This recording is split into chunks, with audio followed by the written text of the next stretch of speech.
now to the economy. The Dow stabilized a bit on Friday, finishing up 37 points. But overall, it was a tough week. The Dow fell more than 6%, its worst week since the height of the recession in October of 2008, when it plunged 18%.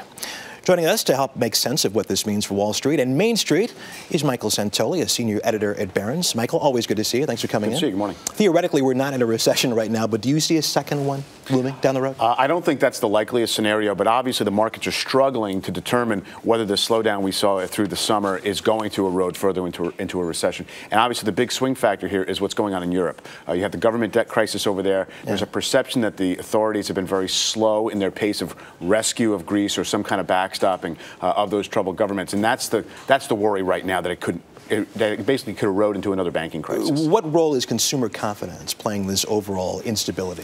I think consumer confidence just reflects the frustration with obviously a very weak labor market.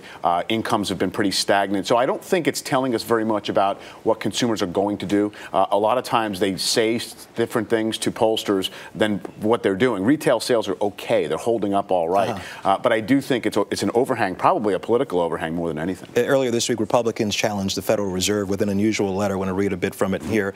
We have serious concerns that further intervention by the Federal Reserve could exacerbate current problems or further harm the U.S. economy. This was signed by 4 of the top Republicans in Congress. How unusual is this that lawmakers would go directly at the Fed in this way? It's a bit unusual. Obviously, it reflects a certain strain in the Republican Party that thinks that the Federal Reserve is not really a legitimate authority, that basically has too much power. It's kind of an unfettered power to create money, in a sense.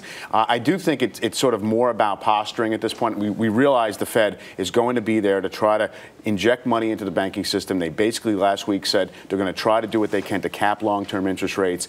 So I do think it's a political gesture, but it definitely shows kind of this brewing debate out there about the proper role of the Fed. Nancy mentioned the possible government shutdown next week. Is the market looking at what's going on in Washington, this incredible discord, and losing confidence as well? Well, I think it's just another reminder that Washington's not exactly a smoothly functioning machine. I think that the market stopped looking to government, to Congress, as an instrument of help necessarily right now. I don't think the shutdown possibility itself is that big a threat, just because even if one were to occur, everyone realizes it's brinkmanship, it's temporary, it's not something that's really going to affect the economy too much. Here we go again. Michael Santoli. Until next time, thanks a lot.